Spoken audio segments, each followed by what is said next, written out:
আলহামদুলিল্লাহ, আল্লাহ রাব্বুল আলামিনের পক্ষ থেকে আমাদেরকে বিভিন্ন বিধান দিয়েছেন। তন্মধ্যে হজ একটি অন্যতম বিধান। এই হজের লিসানুল আরব একটা অভিধান রয়েছে, লুগাত আছে আরবিতে। হজের আবিধানিক অর্থ আল কসদু, ইচ্ছা পোষণ করা, আজ-জিয়ারাতু, সাক্ষাৎ করা, ভিজিট করা, পরিদর্শন করা, আল-ইতিয়ানু, আসা। আর এর পারিভাষিক অর্থ হুয়াল কসদু ইলাল বাইতুল হারাম। হজ মানে হলো বাইতুল হারাম অর্থাৎ মসজিদে হারামের উদ্দেশ্যে সফর করা। ফি ওয়াক্তিন ফি আওকাতিন মাখসুসা, অর্থাৎ ফি ওয়াক্তিন মাখসুস, নির্দিষ্ট সময়ে। হজের নির্দিষ্ট সময় রয়েছে। লিআদাইল মানাসিক, হজের যেই সমস্ত বিধান রয়েছে এই সমস্ত বিধান পালনার্থে ইচ্ছা পোষণ করা, যাওয়া, এর নামই হলো হজ। হজের গুরুত্ব বোঝানোর জন্য আল্লাহ রাব্বুল আলামিন সূরা আল ইমরানের ৯৭ নম্বর আয়াতে বলেন, ওয়ালিল্লাহি আলান নাসি হিজ্জুল বাইতি মান ইসতাতাআ ইলাইহি সাবিলা। যাদের সামর্থ্য রয়েছে তারা আল্লাহর উদ্দেশ্যে মসজিদে হারামের দিকে সফর করবে। ওয়ালিল্লাহি আলান নাসি হিজ্জুল বাইতি মান ইসতাতাআ ইলাইহি সাবিলা। নিজের ঘর থেকে কাবাতে যাওয়া আসার যদি কারো কাছে খরচ থাকে, সামর্থ্য থাকে, তাদের উপর হজ ফরজ। ওমান কাফারা ফাইন্নাল্লাহা গনিয়্যুন আনিল আলামিন। আর যারা এই হজকে অস্বীকার করবে, হজে যাবে না, এদের থেকে আল্লাহ তাআলা অমুকাফিক্কি। আল্লাহ তাআলার কোনো কি নাই, মুকাফিক্কিতা নাই যে আপনি আপনার উপরে হজ ফরজ হয়েছে, আমরা গেলে লাভ কাদের? আমাদের। সুতরাং আল্লাহ তাআলা অমুকাফিক্কি। সূরাতুল বাকারার ১৯৬ নম্বর আয়াতে বলেন, ওয়াতিমুল হজ্জ ওয়াল উমরাতা লিল্লাহ। তোমরা হজ আর উমরা সম্পাদন করো। সূরাতুল হজের ২৭ নম্বর আয়াত আল্লাহ বলেন, ওয়াযিন ফিন নাসি বিল হজ্জি ইয়াতুকা রিজালান ওয়া আলা কুল্লি দামিরিন ইয়াতিনা মিন কুল্লি ফাজ্জিন আমিক। হযরত ইব্রাহিম আলাইহিস সালাতু ওয়াস সালামকে আল্লাহ আদেশ করলেন, হে ইব্রাহিম, তুমি এখন বাইতুল্লাহ, আল্লাহর ঘরকে নির্মাণ করেছো, কাবা নির্মাণ করেছো। এখন সারা বিশ্বের কাছে আপনি ঘোষণা করে দেন, হজে আসার জন্য আমি আল্লাহ প্রত্যেকের কানে পৌঁছায়া দিব। হজের জন্য হযরত ইব্রাহিম আলাইহিস সালাতু ওয়াস সালাম ঘোষণা করেছেন। আল্লাহ বলেন, ইয়াতিনা মিন কুল্লি ফাজ্জিন আমিক। তারা দূর দূরান্ত থেকে এই ঘরে আসবে। আজকে সারা বিশ্বের মানুষ কোথায় যায়? হজে যায়। ইসলামের ৫টি স্তম্ভের মধ্যে একটি স্তম্ভের নাম হলো হজ। সহিহ বুখারীর ৮ নম্বর হাদিস, আন আব্দুল্লাহ ইবনে উমর রাদিয়াল্লাহু তাআলা আনহু قال قال رسول الله صلى الله عليه وسلم بني الإسلام على 5 شهادة أن لا إله إلا الله وأن محمد رسول الله وإقام الصلاة وإيتاء الزكاة والحج وصوم رمضان। আব্দুল্লাহ ইবনে উমর রাদিয়াল্লাহু তাআলা আনহু বর্ণনা করেন, আল্লাহর রাসূল সাল্লাল্লাহু আলাইহি ওয়াসাল্লাম বলেন, ইসলামের স্তম্ভ ৫টি। কয়টি? ১ নম্বর, শাহাদাতি আল্লা ইলাহা ইল্লাল্লাহ ওয়া আন্না মুহাম্মাদার রাসূলুল্লাহ, সাক্ষ্য প্রদান করা আল্লাহ ছাড়া কোনো ইলাহ নাই, মুহাম্মদ সাল্লাল্লাহু আলাইহি ওয়াসাল্লাম আল্লাহর রাসূল। ২ নম্বর, ওয়া ইকামিস সালাত, নামাজ আদায় করা, নামাজ কায়েম করা। ৩ নম্বর, ওয়া ইতাইজ যাকাত, যাকাত আদায় করা। ৪ নম্বর, ওয়াল হাজ্জি, হজ করা, যাদের উপর হজ ফরজ। আর ৫ নম্বর, ওয়া সাওমি রমাদান, রমাদানের রোজা রাখা। তাহলে ৫টি স্তম্ভের মধ্যে একটা স্তম্ভের নাম কি? হজ। সহিহ বুখারীর 7288 নম্বর হাদিস। عن أبي هريرة رضي الله تعالى عنه قال خطبنا رسول الله صلى الله عليه وسلم أيها الناس قد فرض الله عليكم الحج فحجوا। আবু হুরায়রা রাদিয়াল্লাহু তাআলা আনহু বর্ণনা করেন, আল্লাহর রাসূল সাল্লাল্লাহু আলাইহি ওয়াসাল্লাম বলেন, হে লোক সকল, আমাদের সবাইকে সম্বোধন করে আল্লাহর রাসূল বলেছেন, হে লোক সকল, কদ ফারাযাল্লাহু আলাইকুমুল হাজ্জা, আল্লাহ রাব্বুল আলামিন তোমাদের উপর হজকে ফরজ করেছেন। ফাহুজ্জু, তো সুতরাং যাদের উপর আল্লাহ হজ ফরজ করেছেন তারা তোমরা অবশ্যই অবশ্যই হজ সম্পাদন করবে। ফাকালা রাজুলুন আকুল্লা আমিন ইয়া রাসূলুল্লাহ, একজন ব্যক্তি আল্লাহর রাসূলকে বললেন, হে আল্লাহর রাসূল, প্রতি বছর কি প্রত্যেক মানুষের উপর হজ ফরজ? সবার, অর্থাৎ প্রত্যেক যাদের উপর হজ ফরজ প্রতি বছর কি তাদের উপর আবার হজ ফরজ? ফাসাকাতা, আল্লাহর রাসূল চুপ থাকলেন। হাত্তা ক্বালাহা সালাসান, ওই ব্যক্তি তিনবার বললেন, আকুল্লা আমিন ইয়া রাসূলুল্লাহ, হে আল্লাহর রাসূল, প্রতি বছর কি হজ ফরজ? প্রতি বছর কি হজ ফরজ? আল্লাহ রাসূল সাল্লাল্লাহু আলাইহি ওয়াসাল্লাম বললেন, লাউ কুলতু নাআম লা ওয়াজাবাত ওয়া লা মাসতাতা'তুম, তুমি যে আমাকে জিজ্ঞাসা করলা প্রতি বছর কি হজ ফরজ, আমি যদি বলতাম হ্যাঁ, তুমি যে বারবার জিজ্ঞাসা করো, আমি তো এটা কিছু বলি না, আমি শুধুমাত্র বলছি হজ ফরজ, হজ আদায় করো না। তুমি বারবার জিজ্ঞাসা করছো প্রতি বছর কি হজ ফরজ, আমি যদি বলতাম নাম, হ্যাঁ প্রতি বছর হজ ফরজ, তাহলে আল্লাহ তাআলা তোমাদের উপর প্রতি বছর হজকে ফরজ করে দিতেন। ওয়ালা মাসতাতা'তুম, অথচ তোমরা প্রতি বছর হজ সম্পাদন করতে পারতে না। সুম্মা ক্বালা রাসূলুল্লাহ সাল্লাল্লাহু আলাইহি ওয়াসাল্লাম দারুনি মা তারাকতুম, আল্লাহ রাসূল সাহাবাদেরকে বললেন, হে আমার সাহাবারা, হে আমার উম্মত, আমি যা বলি এটার উপর তোমরাই ক্ষান্ত থাকো। আমি যতটুকু বলেছি অতটুকুর উপরে তোমরা কি থাকো? সন্তুষ্ট থাকো, ক্ষান্ত থাকো, বেশি প্রশ্ন করো না। ফাইন্নামা হালাকা মান কানা ক্বাবলাকুম বিকাসরাতি সুআলিহিম ওয়া ইখতিলাফিহিম আলা আমবিয়াইহিম, তোমাদের পূর্ববর্তী অনেক মানুষ, অনেক জাতি অধিক প্রশ্নের কারণে ধ্বংস হয়েছে। অধিক প্রশ্ন করার কারণে কি হয়েছে? ধ্বংস হয়েছে। ওয়া ইখতিলাফিহিম আলা আমবিয়াইহিম, তাদের নবীদের বিরোধিতার কারণে তারা ধ্বংস হয়ে গেছে। নবী একটা কথা বলছে, তারা উল্টা আরেকটা বলছে, ধ্বংস হয়ে গেছে। নবীদেরকে অধিক পরিমাণে প্রশ্ন করেছে, তারা ধ্বংস হয়ে গেছে। ফাইদা আমারতুকুম বিশাইইন ফাতুহু মিনহু মাসতাতা'তুম, আল্লাহ রাসূল বললেন, আমি তোমাদেরকে যা আদেশ করি এটা যথাসাধ্য তোমরা পালন করার জন্য চেষ্টা করো। আমি যতটুকু বলি এতটুকু তোমরা পালন করার জন্য চেষ্টা করো।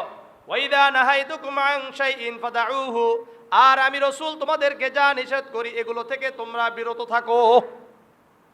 তাহলে হজ ফরজ করেছেন কে? আল্লাহ। যার উপর হজ একবার ফরজ হয়, কয়বার হয়? একবার হজ ফরজ হয়।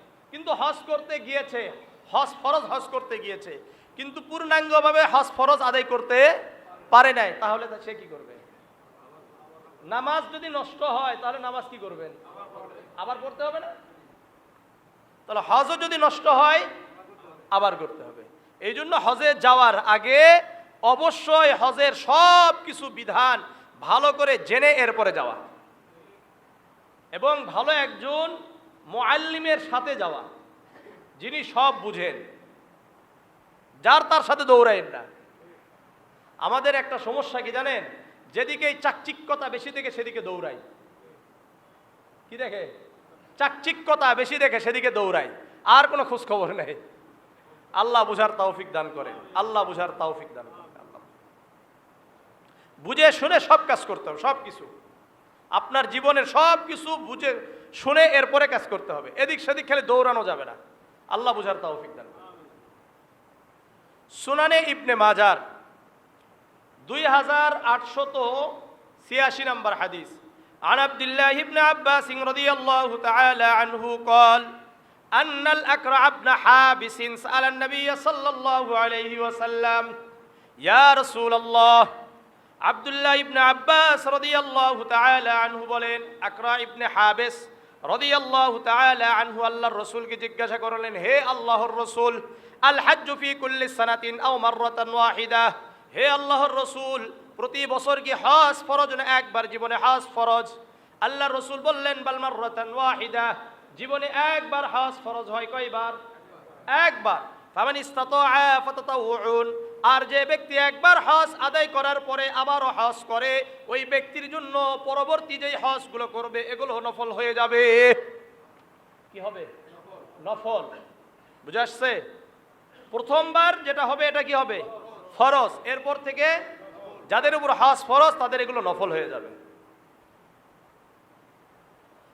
সুনানে আবি দাউদের 1732 নম্বর হাদিস। عن عبد الله بن عباس رضي الله تعالى عنه قال قال رسول الله صلى الله عليه وسلم من أراد الحج فليعجل। আব্দুল্লাহ ইবনে আব্বাস রাদিয়াল্লাহু তাআলা আনহু বর্ণনা করেন, আল্লাহ রাসূল সাল্লাল্লাহু আলাইহি ওয়াসাল্লাম বলেন, যে ব্যক্তির উপর হজ ফরজ আর ওই ব্যক্তি হজ করার ইচ্ছা পোষণ করলো, ওই ব্যক্তি যেন অনতিবিলম্বে হজ আদায় করে নেয়। হজ ফরজ সঙ্গে সঙ্গে আপনাকে আমাকে প্রসেসিং শুরু করে দিতে হবে, দেরি করা যাবে না। সুনানে ইবনে মাজার 2883 নম্বর হাদিস। عن عبد الله بن عباس رضي الله تعالى عنه قال قال رسول الله صلى الله عليه وسلم من أراد الحج فليتعجل। আব্দুল্লাহ ইবনে আব্বাস রাদিয়াল্লাহু তাআলা আনহু বর্ণনা করেন, আল্লাহর রাসূল সাল্লাল্লাহু আলাইহি ওয়াসাল্লাম বলেন, যে ব্যক্তির উপর হজ ফরজ আর ওই ব্যক্তি হজ করার ইচ্ছা পোষণ করলো, সে যেন অনতিবিলম্বে হজ আদায় করে নেয়, তাড়াতাড়ি হজ আদায় করে নেয়। কেননা ফাইন্নাহু ক্বাদ ইয়ামরাসুল মারিজ, কেননা ওই ব্যক্তি অসুস্থ হয়ে যেতে পারে। আজকে আপনার আমার উপর হজ ফরজ হয়েছে, আমি সুস্থ আছি, আগামী বছরে আমি অসুস্থ হইতে পারি, তখন তো আমি আর হজ করতে যেতে পারবো না। আও তাদিল্লুদ্দাল্লাতু, আল্লাহ রসুল বলেন, অথবা যে পাথিও রয়েছে এই পাথিও বিলুপ্ত হয়ে যেতে পারে। হজ ফরজ হয়েছে, টাকা পয়সা আছে, হঠাৎ কোনো বিপদের কারণে আপনার ওই টাকা পয়সা শেষ। আও তারিজুল হাজাতু, অথবা অপরিহার্য কোনো বিষয় সামনে চলে আসতে পারে। এমন একটা বিষয় সামনে চলে আসছে যে আপনার কাছে যে টাকা আছে এই টাকা ওখানে খরচ করতে হচ্ছে, অথবা এমন কোনো বিষয় আপনার সামনে চলে আসছে যে আপনি আর যেতে পারছেন না। যেমন ধরেন আপনার স্ত্রী এমন অসুস্থ যে আপনি তার কাছ থেকে এখন সরার সুযোগ নাই। আপনার সন্তান এমন অসুস্থ যে ভর্তি হয়ে আছে হাসপাতালে, এখন আপনি ইচ্ছা পোষণ করলেও আপনি কি করতে পারছেন না, যেতে পারছেন না। এই জন্য সুযোগে সদ্ব্যবহার করতে হবে। আল্লাহ তাআলা আমাকে আপনাকে যে সময় দিয়েছে এই সময়ের সদ্ব্যবহার করতে হবে। এই জন্য আল মুস্তাদরাক লিল হাকিম আলা সাহিহাইন একটা কিতাব আছে, এই কিতাবের 7846 নম্বর হাদিস। عن عبد الله بن عباس رضي الله تعالى عنه قال قال رسول الله صلى الله عليه وسلم لرجل وهو يعيد أخاه وهو يعيده اغتنم خمسا قبل خمسين। আব্দুল্লাহ ইবনে আব্বাস রাদিয়াল্লাহু তাআলা আনহু বর্ণনা করেন, আল্লাহর রাসূল সাল্লাল্লাহু আলাইহি ওয়াসাল্লাম একজন ব্যক্তিকে নসিহত করছিলেন, উপদেশ দিচ্ছিলেন, বলছিলেন, ইগতানিম খামসান ক্বাবলা খামসিন, পাঁচটি জিনিসের পূর্বে পাঁচটি জিনিসকে তোমরা মূল্যায়ন করো। কয়টি জিনিসের পূর্বে? পাঁচটা জিনিসের পূর্বে, পাঁচটি বস্তুর পূর্বে পাঁচটি বস্তুকে কি করতে হবে? মূল্যায়ন করতে হবে। এক নম্বর, শাবাবাকা ক্বাবলা হারমিক, বার্ধক্যের পূর্বে যৌবনকে মূল্যায়ন করো। যৌবন অবস্থায়, যুবক অবস্থায় যা করতে পারি, বুড়ো হলে বৃদ্ধ হলে কি তা করতে পারবো? তা করা যাবে না। এই জন্য আল্লাহ রসুল বলেন, শাবাবাকা ক্বাবলা হারমিক, বার্ধক্যের পূর্বেই যৌবনের মূল্যায়ন করো। ওয়াসিহাতাকা ক্বাবলা সাকমিক, অসুস্থতার পূর্বে সুস্থতাকে মূল্যায়ন করো। সুস্থ আছেন, যেতে পারবেন, অসুস্থ হলে আর কাবাতে যেতে পারবেন না, সফর করতে পারবেন না। এই জন্য সুস্থ অবস্থায় টাকা পয়সা আছে, হজ করে নেন, দেরি করা যাবে না। এটাই রাসূল ওখানে বলেছেন, ওয়াতাদিল্লু দাল্লাতু ওয়া তারিসুল হাজাতু ফাইন্নাহু ক্বাদ ইয়ামরাসুল মারিজ, অসুস্থ হয়ে যেতে পারেন, সম্পদ বিলুপ্ত হয়ে যেতে পারে, অথবা এমন কোনো প্রয়োজন সামনে আসছে যে কারণে আপনি যেতে পারছেন না। এই জন্য রসুল বলেন শাবাবাকা ক্বাবলা হারমিক, বার্ধক্যের পূর্বে যৌবনের মূল্যায়ন করো। ওয়াসিহাতাকা ক্বাবলা সাকমিক, অসুস্থতার পূর্বে সুস্থতাকে মূল্যায়ন করো। ওয়াগিনাআকা ক্বাবলা ফাকরিক, দরিদ্র হওয়ার পূর্বে আপনি যে ধনী আছেন, টাকা পয়সা আছে, সম্পদ আছে, এটার মূল্যায়ন করতে হবে। 2 দিন পরে নাও থাকতে পারে। বুঝা আসছে? ওয়াফারাগাকা ক্বাবলা শুগলিক, ওয়াফারাগাকা ক্বাবলা শুগলিক, আর ব্যস্ততার পূর্বেই অবসর সময়কে মূল্যায়ন করা। আজকে আপনি অবসর আছেন, 2 রাকাত বেশি নামাজ পড়তে পারবেন, 2 রাকাত বেশি পড়ে নেন। আগামীতে সেই সময় আপনি নাও পাইতে পারেন, আমি নাও পাইতে পারি। এই জন্য অবসর সময়কে মূল্যায়ন করা। ওয়া হায়াতাকা ক্বাবলা মাউতিক, মৃত্যুর পূর্বের সময়। আহু মিনাল হাজ্জি হাজাতুন যাহিরাতুন আও সুলতানুন জাইরুন আও মারজুন হাবিসুন। আবু উমামা আল বাহিলি রাদিয়াল্লাহু তাআলা আনহু বর্ণনা করেন, আল্লাহ রাসূল সাল্লাল্লাহু আলাইহি ওয়াসাল্লাম বলেন, কোন ব্যক্তিকে মাল্লাম ইয়ামনাহু মিনাল হাজ্জি হাজাতুন যাহিরাতুন, খুব অধিক প্রয়োজন তাকে হজ করতে বাধা দেয় নাই, আও সুলতানুন জাইরুন, অথবা এমন রাষ্ট্রপ্রধান রয়েছে যে জালেম, আপনাকে আমাকে হজ করতে বাধা দিয়েছে, এমন হয় নাই। আও মারজুন হাবিসুন, অথবা এমন অসুস্থতা, যেই অসুস্থতার কারণে আপনি হজ করতে যেতে পারছেন না। এই 3টা কারণ নাই। 1 নম্বর, এমন কোনো প্রয়োজন নাই যেই প্রয়োজনের কারণে আপনি যেতে পারবেন না, এমন হয় নাই। এমন অবস্থা তৈরি হয় নাই যে আপনাকে রাষ্ট্রপ্রধান হজ করতে বাধা দিচ্ছে, আপনার পাসপোর্ট কেড়ে নিয়েছে। এরকম অনেক সময় হয় না? আমাদের অনেক উলামা ইকরামদের পাসপোর্ট কেড়ে নেওয়া হয়েছিল। যাই হোক, এরকম হয় নাই। দুনিয়াতে ইয়াজুজ চলবে, এরপরেও আল্লাহর ঘরের হজ হবে, এরপরেও আল্লাহর ঘরে মানুষ উমরা করবে। এই হাদিসের শেষের দিকে আন শু'বা রাহিমাহুল্লাহ, উনি বলেন, আল্লাহর রাসূল বলেন, লা তাকুমুস সাআতু হাত্তা লা ইউহাজ্জাল বাইতু, কিয়ামত ওই সময় পর্যন্ত কায়েম হবে না যতক্ষণ পর্যন্ত হজ চালু থাকবে। অর্থাৎ হজ যতদিন পর্যন্ত চালু থাকবে ততদিন পর্যন্ত কিয়ামত কায়েম হবে না। কিয়ামত পর্যন্ত হজ চলতেই থাকবে। আল্লাহ রাব্বুল আলামিন আমাদের সবাইকে আল্লাহর ঘরে যাওয়ার তৌফিক দান করেন। লাব্বাইক আল্লাহুম্মা লাব্বাইক বলার তৌফিক দান করেন। এটা বলার আগে যেন আল্লাহ তাআলা আমাদেরকে আল্লাহ তাআলার কাছে ডেকে না নেন।